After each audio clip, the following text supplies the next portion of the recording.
అతి తక్కువ సమయంలో అప్పటికప్పుడు ఒక సమావేశాన్ని ఏర్పాటు చేయాలి, పట్టభద్రులను కలవాలి. గత 13-14 నెలల్లో మనం చేసిన పనులను ప్రస్తావించాలి, మన సమస్యల్ని వివరించి వాళ్ళ సమస్యల్ని పరిష్కరించిన అంశాలను కూడా వాళ్ళతో పంచుకోవాలని చెప్పి సహచర మంత్రివర్గ సభ్యులతో నేను మాట్లాడడం జరిగింది. సరిగ్గా 48 గంటల్లో వేలాది మందితో కరీంనగర్ గడ్డ మీద ఇంత గొప్ప సమావేశాన్ని ఏర్పాటు చేసి ఈ కరీంనగర్ కాంగ్రెస్ పార్టీకి కంచు కోట నిరూపించినందుకు వాళ్ళందరికీ కూడా మనస్ఫూర్తిగా ధన్యవాదాలు తెలియజేస్తున్నా. మిత్రులారా, ఈ కరీంనగర్లో ఉన్న చైతన్యం, ఈ కరీంనగర్ జిల్లాకున్న ప్రత్యేక స్థానం 2004లో శ్రీమతి సోనియా గాంధీ గారు ఆనాడు ఎన్నికల పర్యటనలో భాగంగా ఈ గడ్డ మీద నుంచే 4 కోట్ల తెలంగాణ ప్రజలకు మాట ఇచ్చింది. మీ మనసులో ఆలోచన, 6 దశాబ్దాల మీ పట్టుదల నాకు తెలుసు, తప్పకుండా మీ ఆకాంక్ష నెరవేరుతుంది అని శ్రీమతి సోనియా గాంధీ గారు చెప్పిండ్రు. ఇచ్చిన మాట ప్రకారం ఎన్ని ఒడిదుడుకులు వచ్చినా, ఎన్ని అవాంతరాలు, ఎంతమంది అడ్డం పడ్డా తెలంగాణ రాష్ట్రాన్ని ఇచ్చి కరీంనగర్ గడ్డ మీద నుంచి తెలంగాణ ప్రజలకు ఇచ్చిన మాట శ్రీమతి సోనియా గాంధీ గారు నిలబెట్టుకున్నారు. ఇదే కాదు, ఈ కరీంనగర్ జిల్లాకు దేశంలోనే ఒక ప్రత్యేక గుర్తింపు, చైతన్యం ఉన్నది. ఉమ్మడి కరీంనగర్ జిల్లా నుంచి దేశం ఆర్థిక సంక్షోభాన్ని ఎదుర్కొంటూ దివాలా తీసే పరిస్థితిలో ఉన్న ఈ దేశాన్ని ఆర్థిక సరళీకృత విధానాలను తీసుకొచ్చి ప్రపంచంలోనే 3వ ఆర్థిక శక్తిగా ఎదగడానికి ఈ దేశాన్ని నడిపించిన బిడ్డ, మంతని బిడ్డ పివి నరసింహారావు గారు ఈ కరీంనగర్ బిడ్డ. వీరే కాదు, ఈ జిల్లా నుంచి చుక్కారావు గారు, ఎం సత్యనారాయణరావు గారు, కాకా వెంకటస్వామి గారు, ఇలాంటి ఉద్దండులు ఎంతో మందిని అందించిన ఉమ్మడి కరీంనగర్ జిల్లా రాజకీయంగా చైతన్యమైన జిల్లా. ఉద్యమాలకు, ప్రజా సమస్యల మీద పోరాటాలకు, రైతాంగ పోరాటాలకు ఈ కరీంనగర్ జిల్లా వేదిక. ఈ కరీంనగర్ జిల్లా నుంచి మొదలైన తెలంగాణ ఉద్యమం అటు వరంగల్ జిల్లా, ఇటు కరీంనగర్ జిల్లా ముందు బాగానే నిలబడి ఈ తెలంగాణ ఉద్యమం ఉవ్వెత్తున నడిచింది కాబట్టి ఈరోజు తెలంగాణ రాష్ట్రం వచ్చింది. ఆనాటి తెలంగాణ ఉద్యమంలో అత్యంత క్రియాశీలక పాత్ర పోషించింది ఎవరయ్యా అంటే పట్టభద్రులని చెప్పుకోక తప్పదు. ఆనాడు చదువుకున్న నిరుద్యోగ యువతీ యువకులు తెలంగాణ రాష్ట్రం వస్తేనే మా సమస్యలకు పరిష్కారం, తెలంగాణ రాష్ట్రాన్ని సాధించాల్సిందే, తెలంగాణ రాష్ట్రాన్ని సాధించే వరకు మేము విశ్రమించబోము అని ఒట్టేసి తెలంగాణ రాష్ట్రాన్ని సాధించిన పట్టభద్రుల ఎన్నికలు ఈరోజు మనం ఎదుర్కోబోతున్నాం. ఇంతకుముందు పెద్దలు జీవన్ రెడ్డి గారు చెప్పిండ్రు, 6 పార్లమెంట్లు, 42 అసెంబ్లీ నియోజకవర్గాలలో ఆనాడు జగ్గారెడ్డి గారు, శ్రీధర్ బాబు గారు ఇద్దరు తప్ప 40 నియోజకవర్గాలలో మనకు శాసనసభ్యులు లేకపోయినా మొదటి రౌండ్లోనే మొదటి ప్రాధాన్యత ఓట్లతో అత్యధిక మెజారిటీతోని పెద్దలు జీవన్ రెడ్డి గారిని గెలిపిస్తే ఈ 6 సంవత్సరాలు ప్రశ్నించే గొంతుకై ప్రజా సమస్యల మీద గలం విప్పి మీ కరీంనగర్ ఆత్మ గౌరవాన్ని తెలంగాణ రాష్ట్రంలోనే పెద్దలు జీవన్ రెడ్డి గారు నిలబెట్టిండ్రు. మరి ఈరోజు నేను అడుగుతున్న మిత్రులారా, ఈరోజు మనకి 6 పార్లమెంట్లలో శాసనసభ్యులు ఉన్నారు, పార్టీ బలంగా ఉన్నది. ఈరోజు మీరందరూ ఉన్నాక ఈ ఎన్నికల్లో మరి మనము గెలుస్తామా గెలవమా మీరు ఒక్కసారి ఆలోచన చెయ్యండి. ఇవాళ నేను అడుగుతున్నా మన ప్రత్యర్థులను, ముఖ్యంగా బీఆర్ఎస్ వాళ్ళు అంటున్నారు, హరీష్ రావు గారు, కేటీఆర్ గారు, కవిత గారు కాంగ్రెస్ను ఓడించండి అని. సరే, మా రాజకీయ ప్రత్యర్థులు, ప్రధాన ప్రతిపక్ష పార్టీ వాళ్ళ ఎన్నికల్లో నిలబడి వాళ్ళ అభ్యర్థిని గెలిపించడానికి కాంగ్రెస్ను ఓడించమని ఒకవేళ చెబితే మనకేమీ అభ్యంతరం లేదు. ఎన్నికల్లో ఏ రాజకీయ పార్టీ ఆ పార్టీ అభ్యర్థిని గెలిపించుకొని బలపడాలని చూస్తారు. మరి ఈరోజు నేను అడుగుతున్న కల్వకుంట్ల చంద్రశేఖరరావు గారిని, బీఆర్ఎస్ అధ్యక్షుడిని, మీరు కాంగ్రెస్ను ఓడించమని పిలిపిస్తున్నారు కదా, మరి మీరు ఏ అభ్యర్థికి ఓటేసి మా కాంగ్రెస్ అభ్యర్థి నరేందర్ రెడ్డిని ఓడించమని పిలిపిస్తున్నారని నేను అడుగుతున్నా. మీ అభ్యర్థి ఎవరు? మీ అభ్యర్థి ఎవరు? ఈ ఎన్నికల్లో మీరు ఎవరికి ఓటేయదలుచుకున్నారు?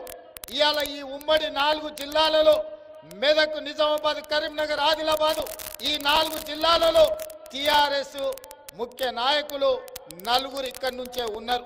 గజ్వేల్ నుంచి చంద్రశేఖరరావు గారు ఉన్నారు, సిద్దిపేట నుంచి హరీష్ రావు గారు ఉన్నారు, సిరిసిల్ల నుంచి తారక రామారావు గారు ఉన్నారు, నిజామాబాద్ నుంచి కల్వకుంట్ల కవిత గారు ఉన్నారు. ఈ 4 ప్రాతినిధ్యం వహిస్తున్న నియోజకవర్గాలు ఈ రోజు ఈ పట్టభద్రుల శాసన మండలి ఎన్నికల పరిధిలోనే ఉన్నాయి. వీళ్ళందరూ పట్టభద్రులే.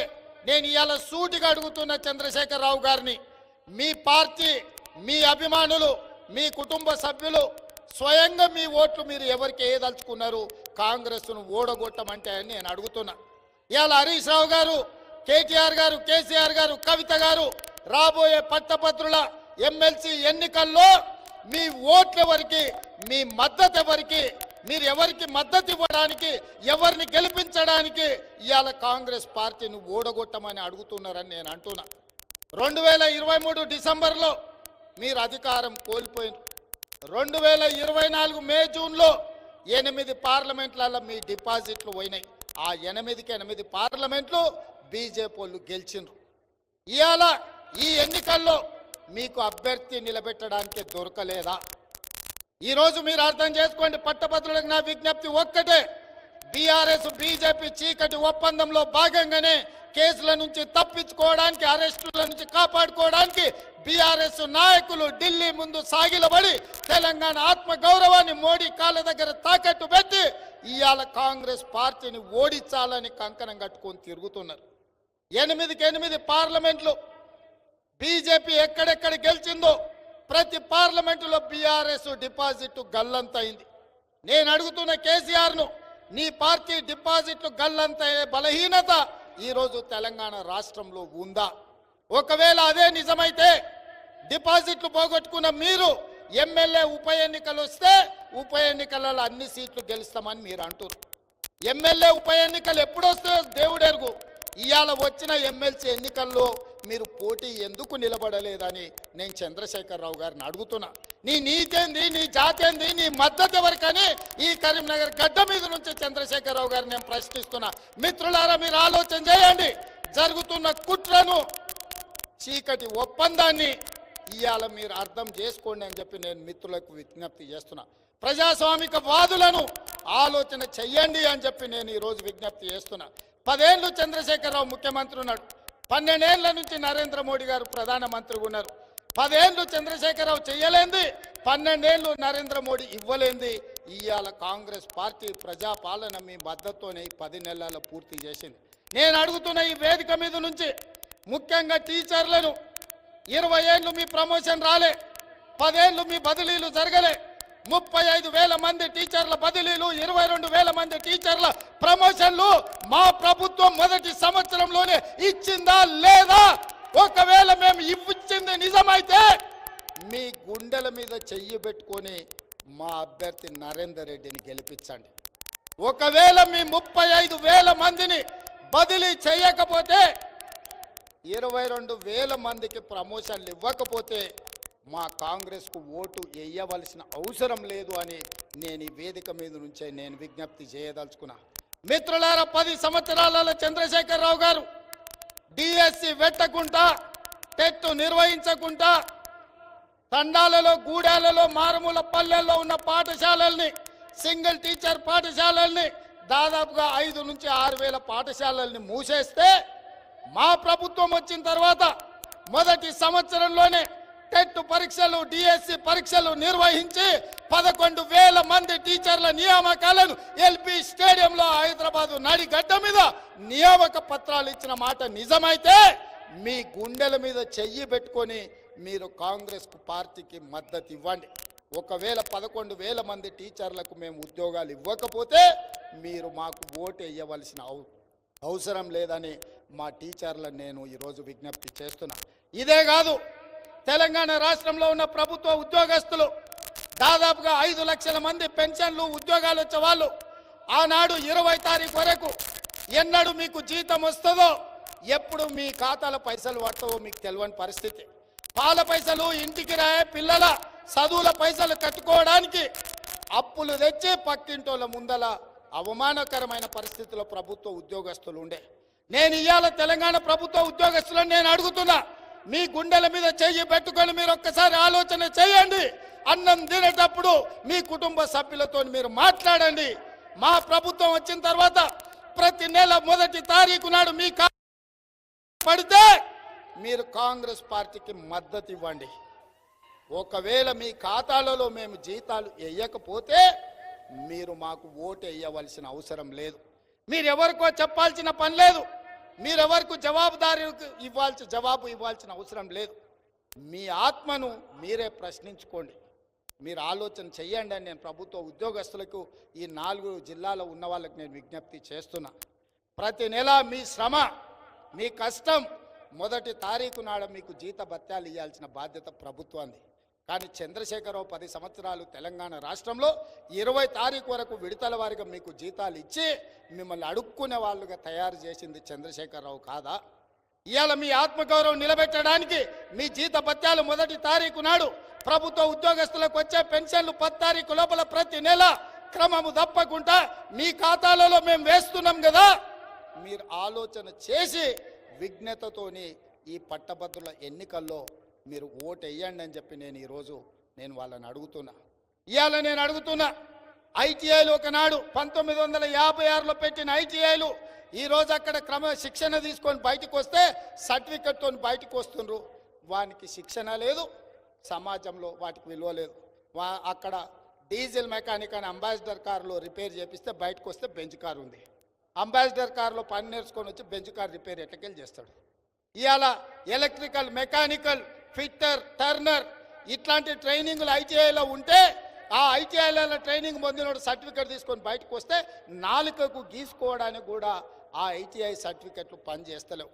అందుకే పెద్దలు శ్రీధర్ బాబు గారు, నేను టాటా కంపెనీతో మాట్లాడి, రతన్ టాటా కుమారుడు చంద్రశేఖర్తో మాట్లాడి ఈ 65 ఐటీఐలు తెలంగాణ రాష్ట్రంలో ఉన్న వాటిని అడ్వాన్స్డ్ టెక్నాలజీ సెంటర్లుగా 2400 కోట్ల రూపాయలు ఖర్చు పెడితే 2100 కోట్ల రూపాయలు టాటా సంస్థ పెట్టుబడి పెట్టి ఈ ఐటీఐలను అప్గ్రేడ్ చేసి అడ్వాన్స్డ్ టెక్నాలజీ సెంటర్లుగా మార్చి వేలాది మంది నిరుద్యోగులకు శిక్షణ ఇచ్చి వాళ్లకు టాటా కంపెనీ ఉద్యోగాలకు తీసుకుంటామని చెప్పి ఒప్పందం చేసి ఇలా ఐటీఐలను అప్గ్రేడ్ చేసి ఏటీసీలుగా మార్చినాం. మేము మార్చింది నిజమైతే మీరు మాకు ఓటు వేయండి, మేము చెప్పింది అబద్ధమైతే మీరు మాకు ఓటు వేయాల్సిన అవసరం లేదని చెప్పి నేను ఈ సందర్భంగా అడుగుతున్నా. మిత్రులారా, ఈ దేశ జనాభా 140 కోట్లు. మొన్న జరిగిన ఒలింపిక్స్లో మీరు చూశారు, 140 కోట్ల జనాభా ఉన్న ప్రపంచంలోనే అత్యధిక జనాభా ఉన్న దేశంగా గుర్తింపు పొందిన భారతదేశం ఒలింపిక్స్లో ఒక గోల్డ్ మెడల్ కూడా తీసుకురాలి. 10 కోట్ల జనాభా ఉన్న సౌత్ కొరియా 32 మెడల్స్ తీసుకొచ్చుకున్నది. నేను శ్రీధర్ బాబు గారు సౌత్ కొరియా స్పోర్ట్స్ యూనివర్సిటీకి వెళ్తే ఒక్క యూనివర్సిటీ ఆ క్యాంపస్ వచ్చి 30 ఎకరాలలో ఉంది. మీ శాతవాహన యూనివర్సిటీ వచ్చేసి 300 ఎకరాలలో ఉంది. 30 ఎకరాలలో ఉన్న సౌత్ కొరియన్ స్పోర్ట్స్ యూనివర్సిటీలో 16 మెడల్స్ వచ్చినాయి. ఒక అమ్మాయి 3 గోల్డ్ మెడల్స్ తీసుకొచ్చింది ఆర్చరీలో. చిన్న దేశం 10 కోట్ల జనాభా ఉండి 32 మెడల్స్ తెచ్చి ఒకే ఒక అమ్మాయి 3 గోల్డ్ మెడల్స్ ఆ దేశం తెస్తే 140 కోట్ల జనాభా ఒక్క మెడల్ కూడా తీసుకురాలి.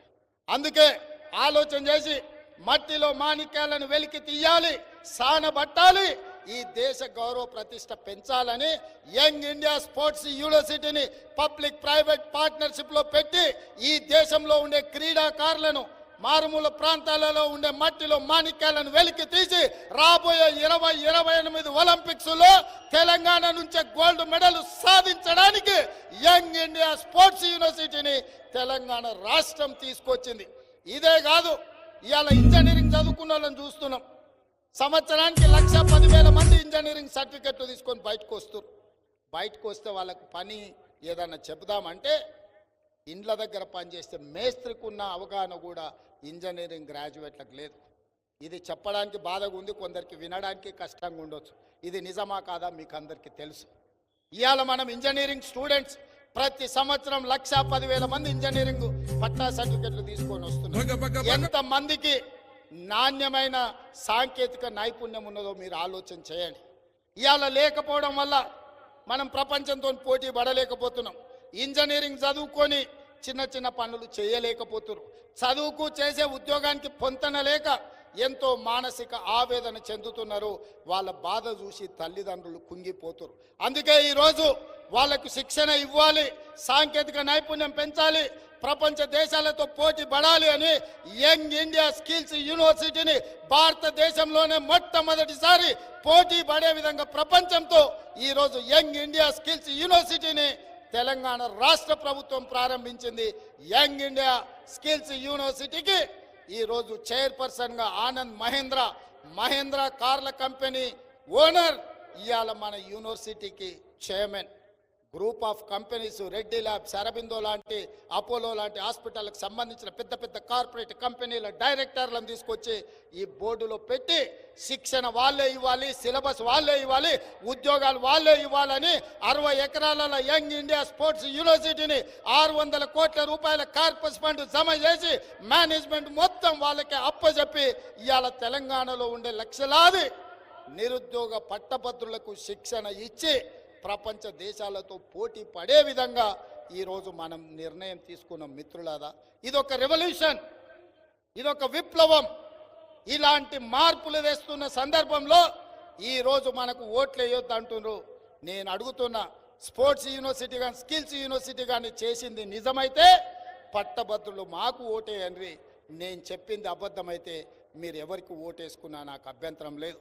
అంతెందుకు, బాక్సింగ్లో ఛాంపియన్షిప్ తెచ్చిన నిఖత్ జరీన్, మీ నిజామాబాద్ బిడ్డ, ఆ అమ్మాయికి బాక్సింగ్లో మెడల్ తెచ్చినందుకు గ్రూప్ 1 జాబ్ డిఎస్పీ జాబ్ ఇచ్చి 2 కోట్ల రూపాయల నగదు ఇచ్చి, చదువు కంటే కూడా ఈ స్పోర్ట్స్లో క్రీడలలో రాణిస్తే కూడా ఉజ్వల భవిష్యత్తు ఉంటుందని ఒక మైనారిటీ ఆడబిడ్డకు డిఎస్పీ గవర్నమెంట్ జాబ్ ఇవ్వడమే కాదు, కోట్ల రూపాయలు నజరానా ఇచ్చి ఈరోజు ప్రోత్సహించిన మాట నిజం కాదా?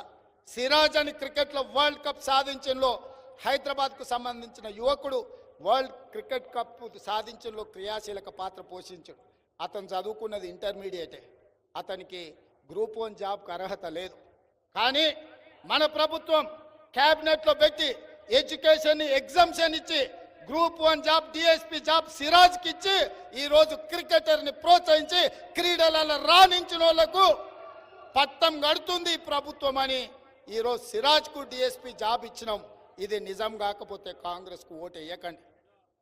అదేవిధంగా పారా ఒలింపిక్స్లో దీప్తి అని వరంగల్ అమ్మాయి పారా ఒలింపిక్స్లో మెడల్ సాధిస్తే ఆ అమ్మాయికి గ్రూప్ 2 జాబ్ ఇవ్వడమే కాకుండా వరంగల్లో ఇంటి స్థలం ఇచ్చి 25 లక్షల రూపాయల నగదు ఇచ్చి ఆ అమ్మాయిని ప్రోత్సహించి ప్రభుత్వ ఉద్యోగం ఇచ్చినాం. ఇది నిజం కాదా అని నేను అడుగుతున్నా. తెలంగాణ రాష్ట్రాన్ని క్రీడలు కానీ, విద్యలో కానీ, వృత్తి నైపుణ్యంలో కానీ ఈ 10 సంవత్సరాలు చంద్రశేఖరరావు నిర్లక్ష్యం చేయడం వల్ల తెలంగాణ మొత్తం కుప్పగూలింది. పూర్వ వైభవం తీసుకురావాలని ఇవాళ అన్ని రకాలుగా మేము ప్రయత్నం చేస్తుంటే, ఈ ప్రయత్నంలో భాగంగా మేము నిరంతరం శ్రమిస్తుంటే మా మీద కుట్రలు చేసి ఇవాళ ఎట్లయినా ఓడించాలని బీఆర్ఎస్ వాళ్ళు బయలుదేరారు. సరే, బీఆర్ఎస్ వాళ్ళ కంటే అసూయ, ద్వేషము, అక్కసు, కడుపు మంట ఉన్నాయి. ఎందుకంటే వాళ్ళ కుర్చీ మనం గుంజుకున్నాం. వాళ్ళ కుర్చీలో కేటీఆర్ కూర్చోవాల్సిన కుర్చీలో శ్రీధర్ బాబు గారు కూర్చున్నారు, హరీష్ రావు గారు కూర్చోవాల్సిన కుర్చీలో ఉత్తమ్ కుమార్ రెడ్డి గారు కూర్చున్నారు, చంద్రశేఖరరావు కూర్చోవాల్సిన కుర్చీలో రేవంత్ రెడ్డి కూర్చున్నారు, కవితమ్మ కూర్చోవాల్సిన కుర్చీలో మా సీతక్క కూర్చున్నది, వాళ్ళతోని ఉన్న కొప్పుల ఈశ్వర్ కూర్చోవాల్సిన కుర్చీలో మా లక్ష్మణ్ కూర్చున్నాడు, వాళ్ళ మన్నటి వరకు వాళ్ళతో అంటగాగిన ఈటల రాజేందర్ కుర్చీలో మా పొన్నం ప్రభాకర్ కూర్చున్నాడు. అందుకే వాళ్ళ కడుపులో మంట, మన మీద అక్కసు, మన మీద ద్వేషం, అసూయ వెళ్ళగక్కుతున్నారు. పార్లమెంటులో కుమ్ముక్కై కాంగ్రెస్ను దెబ్బతీయాలని బీజేపీని 8 సీట్లు గెలిపించారు. ఇవాళ మళ్ళీ అదే కుట్ర కుతంత్రాలతో బీఆర్ఎస్ వాళ్ళు బీజేపీని గెలిపించడానికి చీకటి ఒప్పందం చేస్తారు. నేను అడుగుతున్న మిత్రులారా, ప్రభుత్వం ఉన్నన్ని రోజులు ఢిల్లీకి పోయేదే లేదు, ఢిల్లీ వాళ్ళు నిధులు అడిగేదే లేదు అన్నారు. బాగానే ఉంది. నిన్న మొన్న కేటీఆర్, హరీష్ వరుసగా ఢిల్లీకి పోతురు, రాష్ట్రానికి నిధులు ఇవ్వమంటారు. ప్రభుత్వం మనదుంటే ప్రభుత్వానికి తెలవకుండా దేనికి నిధులు అడుగుతుర్రా వీళ్ళు? పోయి చీకట్ల కాళ్ళు పట్టుకొని పొద్దుటిపూటనేమో కాగితం ఇచ్చి ఫోటోలు దిగుతారు. ఎందుకంటే ఈ సంగతి బయట పడితే ఈ గూడు పుటాని తెలంగాణ ప్రజలకు అర్థమవుతుందని ఇవాళ వీళ్ళు ఈ విధంగా కుట్రలు చేస్తూ ఇవాళ పట్టభద్రులు చదువుకున్న వాళ్ళకి ఇది. మరి రైతుల గురించి నేను అడగదలుచుకున్నా. 2014లో ₹1,00,000 రుణమాఫీ అన్నాడు, 4 విడతలు అన్నాడు, మిత్తి నేనే కడతా అన్నాడు. లాస్ట్కు మొత్తం అప్పుల కుప్పై తడిసి మోపడై రైతులు ఆత్మహత్యలు చేసుకున్నారు. 2018లో మళ్ళీ అదే మాట మాట్లాడి, కానీ 2023 వరకు ఆయన చెల్లించింది 11,000 అయితే 11,000 కోట్లు అయితే 8,500 కోట్లు మిత్తికే పోయినాయి. అస్సలు కట్టింది 3,500 కోట్లు. కానీ ఈరోజు ఇచ్చిన మాట ప్రకారం 25,50,000 రైతు కుటుంబాలకు 21,000 కోట్ల రూపాయలు మొదటి సంవత్సరంలోనే రైతు రుణమాఫీ చేసి రైతుల రుణం తీర్చుకున్న పార్టీ ప్రభుత్వం మనది. ఇవాళ నేను అడుగుతున్న ఈ కరీంనగర్ గడ్డ మీద నుంచి తెలంగాణ రైతాంగాన్ని 25,50,000 రైతాంగ కుటుంబాలకు 21,000 కోట్ల రూపాయల రుణమాఫీ నేను చేస్తే మీరు గుండెల మీద చేయి పెట్టుకొని ఆలోచన చేసి రుణమాఫీ జరిగిన వాళ్ళు నాకు ఓటేయండి.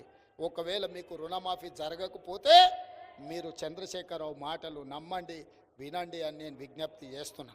ఎన్నికలు అడ్డం పెట్టుకొని రైతు బంధుని ఎగ్గొట్టి కేసీఆర్ పారిపోతే ప్రభుత్వం ఏర్పడిన తర్వాత జనవరి నుంచి మార్చి లోపల రైతు బంధు ఆయన పారిపోయి వదిలేస్తే 7,625 కోట్లు ప్రభుత్వం వచ్చిన ఎంబడే రైతు బంధు పథకం పైసలు మీ ఖాతాలో వేయలేదా? మీ ఖాతాలో వేసింది నిజమైతే ఓటు నా ఖాతాలో వేయండి, నేను వేసింది అబద్ధమైతే మీ ఓటు ఎవరి ఖాతాలో అయినా వేసుకోండి అని చెప్పి నా రైతులను నేను అడుగుతున్నా. మిత్రులారా, నాడు ఒరేసుకుంటే ఉరేసుకున్నట్టే అని చంద్రశేఖరరావు అన్నాడు. నేను మా ఉత్తమ్ కుమార్ రెడ్డి గారు వరి వేసుకోండి, వరికి కనీస మద్దతు ధర ఇవ్వడమే కాదు 500 రూపాయల బోనస్ ఇస్తామని ఇవాళ తెలంగాణ రైతాంగాన్ని రైతులను ప్రోత్సహిస్తే కాళేశ్వరం కుప్ప కూలినా 1,56,00,000 మెట్రిక్ టన్నుల వరి ధాన్యాన్ని పండించి దేశంలోనే అత్యధికంగా ఒడ్లు పండించే రాష్ట్రంగా తెలంగాణ రాష్ట్రం నిలబడ్డది. 500 రూపాయల బోనస్ మేమిచ్చినాం. బోనస్ వచ్చిన రైతుల్ని నాకోటేయమంటున్నా, రానోళ్ళు ఎవరని ఉంటే మీ ఇష్టం అని అంటున్నా.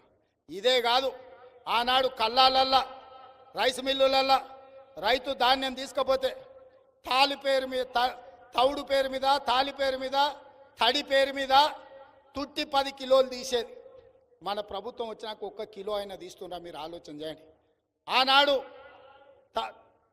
తడి ఉందనో తాలుందనో క్వింటాల్కు 10 కిలోలు కొట్టి టీఆర్ఎస్ నాయకులు పంచుకొని 10 కిలోలు అంటే దాదాపుగా 200, ప్రతి సంవత్సరం 1 కోటి క్వింటాల పైన కొంటే ఎన్ని వేల కోట్ల రూపాయలు అయినాయో లెక్క కట్టుంది. ఈ లెక్కన రైతు బంధువులు ఇచ్చిన దానికంటే తాలు మీద కొట్టేసింది అంతకంటే ఎక్కువ. అది వాళ్ళ చరిత్ర. ఇవాళ ఒక్క రైతు దగ్గర నన్ను తుట్టి తీసినామా మేము? ఇవాళ రైతులు పండించిన పంటకు గిట్టుబాటు ధర ఇచ్చి కల్లాల్లోనే కుప్పలకా నుంచి పంటలు కొని 3 రోజుల్లోనే మా ఉత్తమ్ కుమార్ రెడ్డి గారు నిధులు మీ రైతుల ఖాతాలో వేసిన మాట నిజం కాదా? ఇవాళ రైతులు నేను అడుగుతున్నా, మీ పంటకు గిట్టుబాటు ధరనే కాదు, మీ పంటకు బోనస్ ఇచ్చిన నా కోటేస్తారా, లేకపోతే ఒరేసుకుంటే ఉరేసుకోమన్ను అని మాటలు విని మీరు ఎవరికైనా ఓటేస్తారా? ఇవాళ మీరు ఆలోచన చెయ్యండి అని చెప్పి నా రైతాంగ సోదరులను నేను అడుగుతున్నా. ఇవాళ కట్టిన కాళేశ్వరం 1,00,000 కోట్లు ఖర్చు పెట్టి పనిమంతుడు పందిరేస్తే కుక్కతోక తగిలి కూలిపోయిందంటే వెనకటికి. 1,00,000 కోట్లు ఖర్చు పెట్టిన కాళేశ్వరం కట్టుడేందో కూలుడేందో 3 ఏళ్ళ ఈ విచిత్రం ఎప్పుడైనా విన్నారా, చూసిండ్రా అని నేను అడుగుతున్నా ఇక్కడికి వచ్చిన మిత్రులను. అట్లాంటి దుర్మార్గుడు ఇవాళ కాంగ్రెస్ పార్టీని ఓడగొట్టమని అడుగుతున్నాడు. నేను అడుగుతున్నా మిమ్మల్ని, ఏం పాపం చేసినామని కాంగ్రెస్ను ఓడగొట్టమంటున్నావు? 10 ఏళ్ళు చేసిన నువ్వు దుర్మార్గాలు, 12 ఏళ్ళు నరేంద్ర మోడీ చేసిన నిర్లక్ష్యం ఇవాళ మమ్మల్ని 10 నెలల్లోనే ఏమి చేయలేదని ఎట్లా అంటారని నేను అడుగుతున్నా. ఇవాళ తెలంగాణ సమాజాన్ని 200 యూనిట్లు పేదోళ్ళ ఇంటికి 50 లక్షల కుటుంబాలకు ఉచితంగా విద్యుత్ ఇస్తున్నామా లేదా? రైతులకు 24 గంటల కరెంటు ఉచితంగా ఇస్తున్నామా లేదా? 500 రూపాయలకే సిలిండర్ ఇస్తున్నామా లేదా? 10 లక్షల రూపాయల రాజీవ్ ఆరోగ్యశ్రీ మీకు ఇస్తున్నామా లేదా? 21,000 కోట్ల రూపాయల రైతు రుణమాఫీ చేసింది మేము కాదా? 500 రూపాయల బోనస్ ఇచ్చిన ప్రభుత్వం మాది కాదా అని నేను ఈ మిత్రులను అడుగుతున్నా. ఇదే కాదు మిత్రులారా, 55,163 ఉద్యోగాలను మీకు ఇచ్చిన మాట నిలబెట్టుకున్నది మొదటి సంవత్సరంలోనే ఈ దేశంలో ఏ రాష్ట్రం చెయ్యలేదు. నేను సవాలు విసురుతున్నా, ఏ రాష్ట్రంలోనైనా ఇన్ని ఉద్యోగాలు ఇస్తే మా నరేందర్ రెడ్డికి మేము ఓట్లే అడగమని చెప్పి నేను ఈరోజు సవాలు విసురుతున్నా. వీళ్ళు ఈ రకంగా ఉంటే సందెట్ల సడేమియ్యలాక సంజయ్ బయలుదేరాడు. మిత్రుడు ఇల్లు ఈ పక్కనే అనుకుంటా. మా పొన్నంను మీరు ఒక్కసారి మంత్రి చేస్తే తెలంగాణ తెచ్చిండు. 2009లో పొన్నంను మీరు ఒక్కసారి మంత్రి చేస్తే మా ప్రభుత్వానికి, మా నాయకత్వానికి కూడా మా 4 కోట్ల ప్రజల కోరిక ఇది, తెలంగాణ ఇచ్చి తీరవలసిందే అని పార్లమెంటుని స్తంభింపజేసి పొన్నం ప్రభాకర్ తెలంగాణ తీసుకొచ్చిన దాంట్లో ముందు బాగానే నిలబడ్డాడు. మరి సంజయ్ 2 సార్లు ఎంపీ అయింది, ఇప్పుడు కేంద్ర మంత్రి అయిండు. సిల్లి గవర్నర్ తెచ్చిండా అని సంజయ్ గారిని నేను అడుగుతున్నా. ఏం తెచ్చినావు అని అడుగుతున్నా. ఉత్త చేతులతోని చేతులు ఉప్పుకుంటూ వచ్చి మాట్లాడు తప్ప ఏం తెచ్చినావు సంజయ్ గారు? హైదరాబాద్కు మెట్రో తెచ్చినవా? మూసీ నదికి నీళ్లు తెచ్చినవా? నిధులు తెచ్చినవా? లేకపోతే సమ్మక్క సారలమ్మకు నీళ్ల మంజూరు తీసుకొచ్చినవా? సీతారామ ప్రాజెక్టుకు నీళ్ల మంజూరు తీసుకొచ్చినవా? పాలమూరు రంగారెడ్డి ఎత్తిపోతలకు నీళ్లు మంజూరు తీసుకొచ్చినవా? లేకపోతే నిధులు తీసుకొచ్చినవా? ఏమి తీసుకొచ్చినావు సంజయ్ గారు అని నేను అడుగుతున్నా. ఏమీ లేదు. కానీ 8 పార్లమెంటు సీట్లు ఇచ్చి 8 అసెంబ్లీలు ఇస్తే మా నరేంద్ర మోడీ పెద్ద బీసీ, నేను చిన్న బీసీని అంటాడు. ఓకే, అవేవి తేలే. పోనీ బీసీల లెక్కలన్నా తేల్చినారా? పెద్ద బీసీ చిన్న బీసీ కలిసి 100 ఏళ్ళు 1931లో తెల్లదొరలు ఉన్నప్పుడు బీసీ కులగణన జరిగితే 2025 వరకు దాదాపుగా 100 సంవత్సరాల బలహీన వర్గాల లెక్కలు తేల్చిన ప్రధానమంత్రులు కానీ ముఖ్యమంత్రులు కానీ ఎవరు లేరు.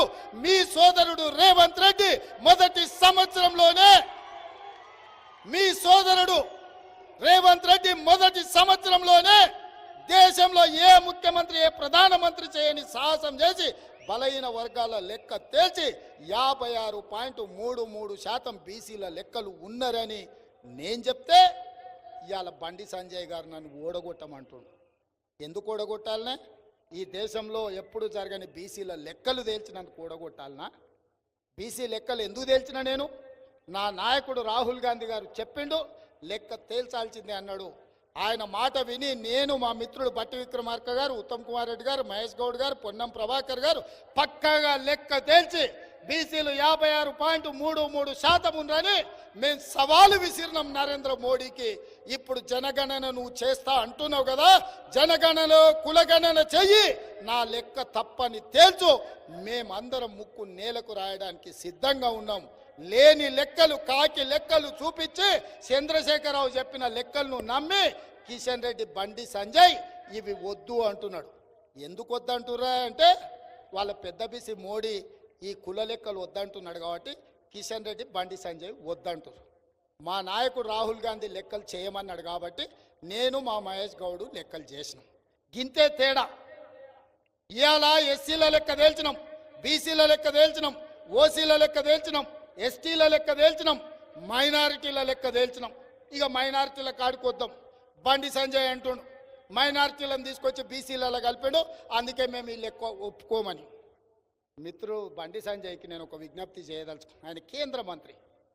ఒకవేళ ఆనాటి కరీంనగర్ మున్సిపల్ కార్పొరేటర్గానో లేకపోతే ఉత్త పార్లమెంట్ సభ్యుడిగానో మాట్లాడితే అవగాహన ఉందో లేదో పర్వాలేదు, మిత్రుడికి ఎప్పుడైనా కలిసినప్పుడు చెప్దామని. ఇవాళ నువ్వు కేంద్ర మంత్రివి, మంత్రులకు ఐఏఎస్ అధికారులను ఇస్తారు. ఎందుకంటే అన్ని సబ్జెక్ట్స్ మీద మాకు అవగాహన ఉండకపోవచ్చు. మాకు సెక్రటేరియట్ బిజినెస్ రూల్స్ ప్రకారం చదువుకున్న ఐఏఎస్లు, ఐపీఎస్లను, సివిల్ సర్వీస్ సర్వెంట్లను మాకు ఇస్తారు. మాకు అవగాహన కల్పించడానికి, మాకు ఫైల్స్ రాసి పెట్టడానికి. బండి సంజయ్ గారికి నేను సూటిగా విజ్ఞప్తి చేస్తున్నా, నీ సెక్రటేరియట్ ఆఫీసర్లను అందరిని అడుగు, బీసీలల్లా ముస్లింలను మేం చేసినామా లేకపోతే 1979లో మండల్ కమిషనే బీసీల ముస్లింలను చేర్చిందా లేదా? నేను సవాలు విసురుతున్నా. దూదేకులోలు కానీ, నూర్ భాష కానీ, లేకపోతే తుర్క మంగలి కానీ, తుర్క చాకలి కానీ, ఇట్లా 29 ముస్లిం కులాలను మండల్ కమిషన్ బీసీల 1979లోనే చేర్చిందా లేదా? నీ అధికారులను అడుగు సంజయ్ గారు. అజ్ఞానంతో మాట్లాడుకు, నువ్వు కేంద్ర మంత్రివి. ఒక మిత్రుడిగా నేను సూచన చేస్తున్నా, ఒక సోదరుడిగా నేను విజ్ఞప్తి చేస్తున్నా. ఇదే కాదు, నేను ఇవాళ సవాలు విసురుతున్న కిషన్ రెడ్డికి, బండి సంజయ్ గారికి. మహారాష్ట్ర, మధ్యప్రదేశ్, గుజరాత్, బీహార్ ఈ 4 రాష్ట్రాలు మీవే. గుజరాత్ రాష్ట్రం మీ మోడీ గారు 25 ఏళ్ల నుంచి ఏళ్తూనే ఉన్నాడు. అదే గుజరాత్లో 29 ముస్లిం కులాలు బీసీ రిజర్వేషన్ ఈ రోజు అనుభవిస్తున్నాయి. ఈ రోజు గుజరాత్లో 39 ముస్లిం ఉప కులాలు బీసీ రిజర్వేషన్లు ఈ రోజు అనుభవిస్తున్నాయా లేదా? మీ మహారాష్ట్ర, మీ ప్రభుత్వం ఉన్న రాష్ట్రంలో 26 ముస్లిం ఉప కులాలు ఈరోజు బీసీ రిజర్వేషన్లు అనుభవిస్తున్నాయా లేదా? మధ్యప్రదేశ్, బీహార్, ఏ రాష్ట్రమైన పోదాం మిత్రమా. మీ ప్రభుత్వాలల్లా, మీరేలుతున్న రాజ్యాలల్లా ఈరోజు ముస్లింలు ఎంబీసీలుగా, బీసీలుగా బీసీ రిజర్వేషన్లు అనుభవిస్తుంటే నరేంద్ర మోడీ గారు 2022-23 ఎన్నికల సందర్భంగా 70 ముస్లిం బీసీ నేను ప్రచారం చేసుకోలేదని మీ పెద్ద బీసీ మోడీ గారే స్వయంగా చెప్పినరు. నీకు కావాలంటే ఆ ఇంటర్వ్యూ నేను పంపిస్తా మిత్రమా. మా మీద దోసి మమ్మల్ని తప్పుబట్టి మొత్తం బీసీలకే ద్రోహం చేయాలనుకుంటున్నావా? ఇవాళ ఈ లెక్క తేల్చి బీసీలకు 42% రిజర్వేషన్లు ఇవ్వాలని అసెంబ్లీలో బిల్లు చేసి కేంద్ర ప్రభుత్వానికి పంపించి చట్టబద్ధత కల్పించి రాబోయే స్థానిక సంస్థలనే కాదు, ఉద్యోగ ఉపాధి విద్యలో బీసీలకు 42% రిజర్వేషన్లు పెంచాలి, 50% పరిమితిని రద్దు చేయాలని మేము అడుగుతుంటే అది ఇవ్వడం ఇష్టం లేని బీజేపీ ఏదొంకరా అంటే ముక్కొంకరా అని వెనకట్టుకోవడం అన్నాడట. చదువుకోక ముందేమో కాకరకాయ అన్నాడట, చదువుకున్నాక సంజయ్ లాంటి కీకరకాయ అన్నాడట. తెలివి ఎక్కువ. ఈ తెలివితేటలు వద్దు కిషన్ రెడ్డి గారు. ఈ సాగు తెలివితేటలు ఎక్కువ కాలం పనికిరావు కిషన్ రెడ్డి గారు. ఇది ఏం ప్రయోజనం ఉండదు. రేపు అన్ని లెక్కలు తేలుస్తా, పాలకు పాలు నీళ్ళకు నీళ్ళు అసెంబ్లీలో మొత్తం చదివి వినిపిస్తా, రా మాట్లాడదాం కిషన్ రెడ్డి గారు. ఇవాళ ఉత్తగానే ప్రజల్ని రెచ్చగొట్టి మతం ముసుగులో విద్వేషాలు రెచ్చగొట్టి రాజకీయ ప్రయోజనం పొందాలని ప్రతిసారి ప్రయత్నం చేస్తే తెలంగాణ సమాజం చైతన్యవంతమైంది. తెలంగాణ సమాజం ఎడ్డిదో గుడ్డిదో కాదు నువ్వు చెప్పే అబద్ధాలు నమ్మడానికి. నేను ఇవాళ చెబుతున్న విషయాలన్నీ నిజమైతే చదువుకున్న పట్టభద్రులకు నేను విజ్ఞప్తి చేస్తున్నా. ముస్లిం మైనారిటీ సోదరుల నుంచి హిందూ ముస్లిం అందరినీ ఆలోచన చేయండి. భారత రాజ్యాంగం అందరికీ ఒకే రకమైన హక్కు ఇచ్చింది. నువ్వు క్రిస్టియన్వా, నువ్వు ముస్లింవా, నువ్వు హిందూవా, నువ్వు జైనా, నువ్వు సిక్క కాదు, వెనుకబడిన వాళ్ళే వెనుకబడిన వాళ్ళకు వెనుకబడిన తరగతుల రిజర్వేషన్ ఇవ్వాలని డాక్టర్ బాబాసాహెబ్ అంబేద్కర్ మనకు రక్షణ కల్పించిండు. మండల్ కమిషన్ అదే రికమెండ్ చేసింది. మండల్ కమిషన్ రికమెండేషన్ మీద 52% బీసీల లెక్క తేల్చి 27% రిజర్వేషన్లు ఇవ్వమన్నారు. సుప్రీంకోర్టు అప్హోల్డ్ చేసింది. ఇవాళ 27% బీసీ రిజర్వేషన్లు అమలు జరుగుతున్నాయి అని అంటే ఈ దేశంలో మండల్ కమిషన్ ఇచ్చిన రికమెండేషన్ సుప్రీంకోర్టు అప్హోల్డ్ చేసింది. అందులో ముస్లిం బీసీలు కూడా రిజర్వేషన్లు ఈరోజు ఇచ్చిండ్రు. ఇది నేను చేయలే. నేనేం చేసినా నేను ఎవ్వరికి రిజర్వేషన్ ఇవ్వలే, ఎవ్వరి రిజర్వేషన్లు పెంచలే, తగ్గించలే. నేను లెక్కలు తేల్చిన బీసీలలో ఉన్న ఏ గ్రూప్ వాళ్ళు ఎంతమంది ఉన్నారు, బీసీలలో ఉన్న బి గ్రూప్ వాళ్ళు ఎంతమంది ఉన్నారు, బీసీలలో ఉన్న సి గ్రూప్ వాళ్ళు ఎంతమంది ఉన్నారు, బీసీలలో ఉన్న డి గ్రూప్ వాళ్ళు ఎంతమంది ఉన్నారు, బీసీలలో ఈ గ్రూప్లో ఉన్న వాళ్ళు ఎంతమంది ఉన్నారని లెక్కలు తెచ్చి తెలంగాణ సమాజానికి చూపించిన 100 ఏళ్ల నుంచి మా బలైన వర్గాల సోదరులు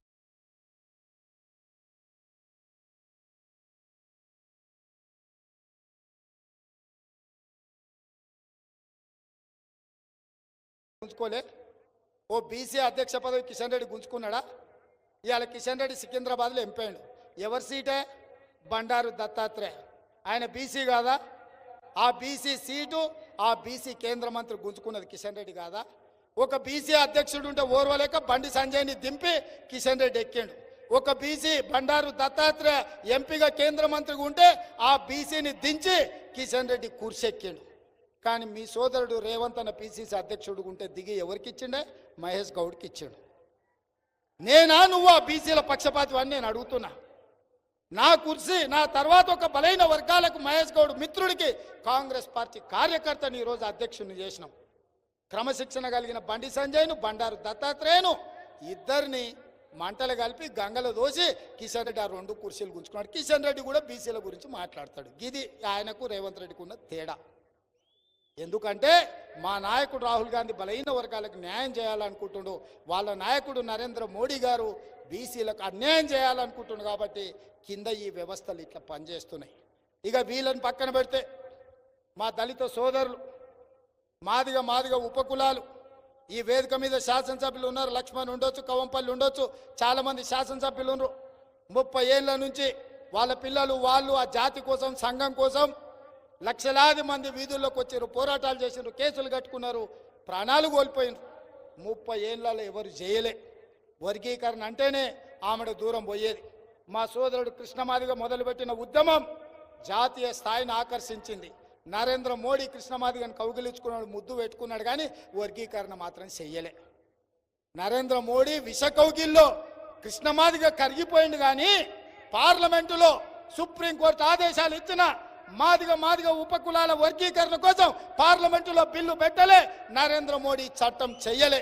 కానీ మీ రేవంత్ అన్న సుప్రీంకోర్టు ఇచ్చిన గంటలోనే అసెంబ్లీలో మాట ఇచ్చి సంవత్సరం తిరిగే లోపల మాదిగ ఉపకులాల వర్గీకరణ చేసి చట్టబద్ధత కల్పించి నా మాదిగ దళిత సోదరులను ఈ రోజు ఆదుకునే ప్రయత్నం చేసి దానికి చట్ట రూపం కల్పించిన ఇవాళ ఉత్తమ్ కుమార్ రెడ్డి గారి నాయకత్వంలోనే మంత్రివర్గ ఉపసంఘాన్ని వేసిన ఈ బీసీ వర్గీకరణ కానీ లేకపోతే మాదిగ వర్గీకరణ కానీ మేమిద్దరం ఇట్లున్నా మా నాయకుడు ఏం కోరుకుంటుండో మేము పనిచేసినాం.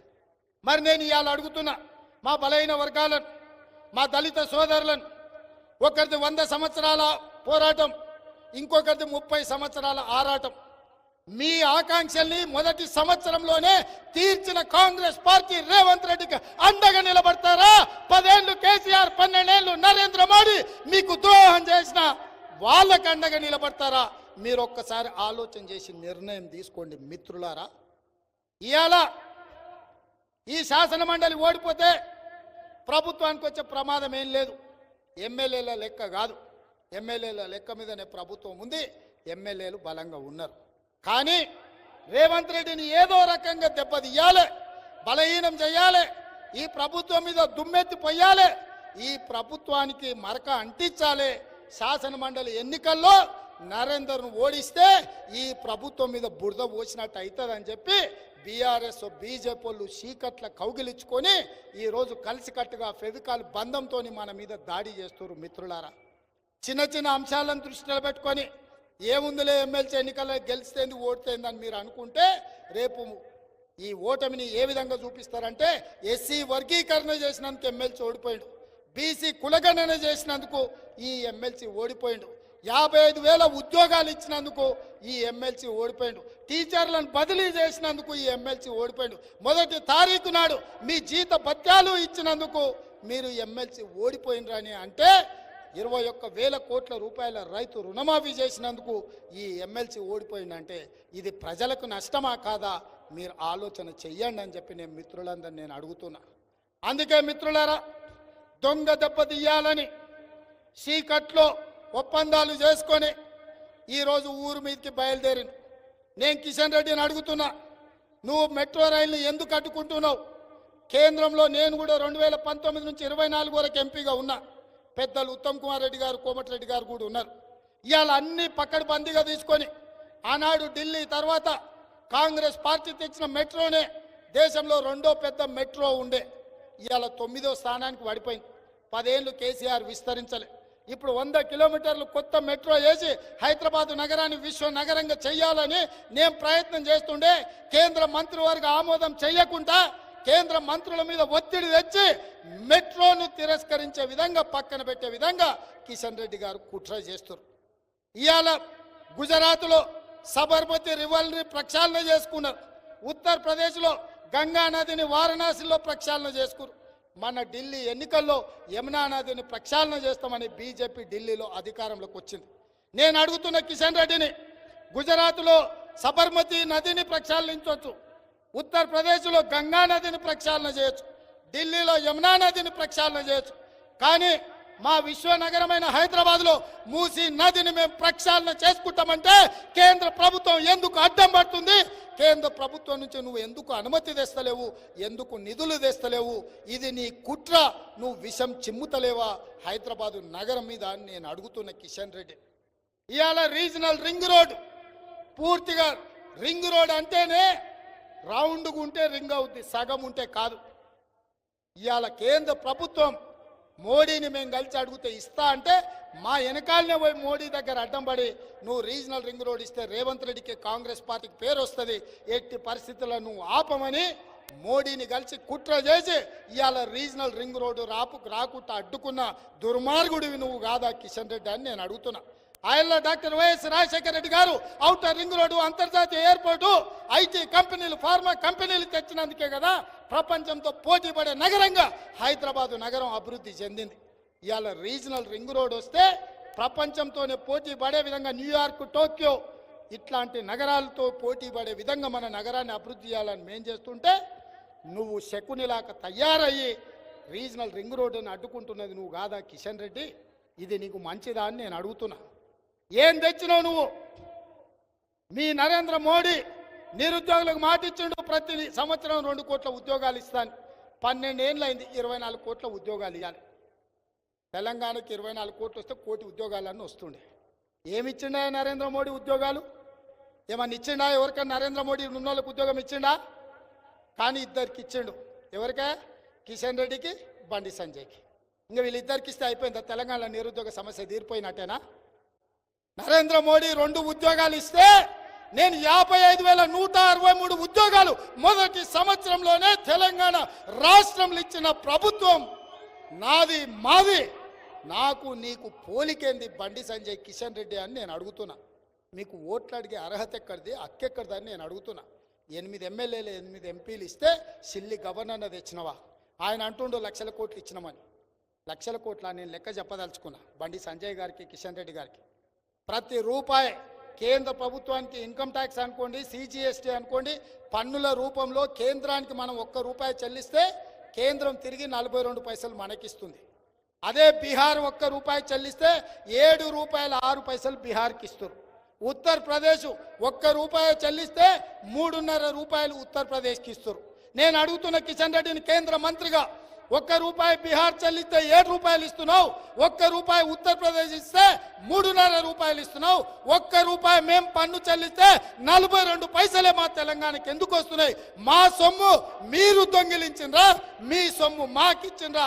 లెక్కలు తేల్చుకుందామా కిషన్ రెడ్డి? చర్చకు సిద్ధమా? బీహార్, ఉత్తరప్రదేశ్కి అన్ని నిధులు ఎందుకు? నా 4 కోట్ల తెలంగాణ ప్రజలకి అన్యాయం ఎందుకు అని నేను కిషన్ రెడ్డిని సూటిగా అడగదలుచుకున్నా. ఇవన్నీ ఎందుకు ప్రస్తావిస్తున్నా అంటే చదువుకున్న విఘ్నులైన పట్టభద్రులు ఇవన్నీ ఆలోచన చెయ్యండి. భావోద్వేగాలకో లేకపోతే వాళ్ళు ఏదో అబద్ధాలు చెప్తే అబద్ధాల ప్రేరణలో మీరు నిర్ణయాలు తీసుకోకండి. మీరు విఘ్నులు, మీరు చదువుకున్నోళ్ళు, మీరు డాక్టర్లు, మీరు లాయర్లు, మీరు ఇంజనీర్లు, మీరు పట్టభద్రులు. మీ ఓటుకి ఎంతో విలువ ఉంది, మీ ఆలోచనకి ఎంతో పదునుంది. తెలంగాణ ఉద్యమాన్ని చేసిన వాళ్ళు మీరు, తెలంగాణ రాష్ట్రాన్ని సాధించిన వాళ్ళు మీరు. మీ ఓటు ఎవరికి వేయాలనో విచక్షణతోనే వేయండి.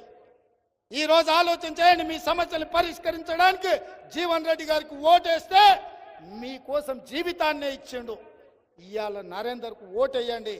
అండగా నిలబడి మీ పనులు పరిష్కరించే బాధ్యత నాది. ఇవాళ పొన్నం ప్రభాకర్కి మీరు ఓటేస్తే తెలంగాణ రాష్ట్రాన్ని సాధించండు మిత్రులారా. ఇవాళ అందుకే మీరు ఆలోచన చేసి నిర్ణయం తీసుకోండి. ఈ ఒక ఎమ్మెల్సీతోని ఈ ప్రభుత్వానికి వచ్చిన కష్టం లేదు, నష్టం లేదు. ఒకవేళ బీజేపీ గెలిస్తే నరేంద్ర మోడీ అమెరికాకి ఏం ప్రెసిడెంట్ అయ్యేది లేదు. బీజేపీని బండకేసి కొడితే మనకు మెట్రో రైలు వస్తుంది, మూసీ నదికు నిధులు వస్తాయి, రీజనల్ రింగ్ రోడ్ వస్తుంది, సమ్మక్క సారలమ్మకు నీళ్ల మంజూరు వస్తుంది, సీతారామకు నీళ్ల మంజూరు వస్తుంది, పాలమూరు రంగారెడ్డి ఎత్తిపోతల జాతీయ ప్రాజెక్ట్ అవుతుంది. బీజేపీని బొంద వెట్టుండ్రి, తెలంగాణకు నిధులు సాధించుండ్రి, మిగతా సమస్యలను పరిష్కరించే బాధ్యత నాది అని మీ అందరికీ తెలియజేస్తూ మరొక్కసారి విజ్ఞప్తి చేస్తున్న ఆల్ ఫోర్స్ నరేందర్ రెడ్డిని ఎమ్మెల్సీగా గెలిపించండి. పట్టభద్రుల ఓటర్లలో ఉన్న ఓట్లు 50% ఒక్క కరీంనగర్ జిల్లాలోనే ఉన్నాయి. మీరు మీ బిడ్డను ఆశీర్వదించండి, మీ బిడ్డను గెలిపించండి. మీ సమస్యలు పరిష్కరించే బాధ్యత నేను తీసుకుంటా, మీ సోదరుడు. కానీ మీ అందరికీ తెలియజేస్తూ మీ దగ్గర సెలవు తీసుకుంటున్నా. మీ అందరిని కూడా మనస్ఫూర్తిగా అభినందిస్తున్నా. గెలిపించండి, మీ సమస్యల్ని పరిష్కరించుకోండి. మీ ఓటే మీ ఆయుధం. మీ ఓటు అనే ఆయుధంతో బీజేపీ బీఆర్ఎస్ కుట్రల్ని ఛేదించండి అని తెలియజేస్తూ మీ అందరి దగ్గర సెలవు తీసుకుంటున్న మిత్రులారా, జై కాంగ్రెస్, జై జై కాంగ్రెస్. ధన్యవాదాలు మిత్రులారా.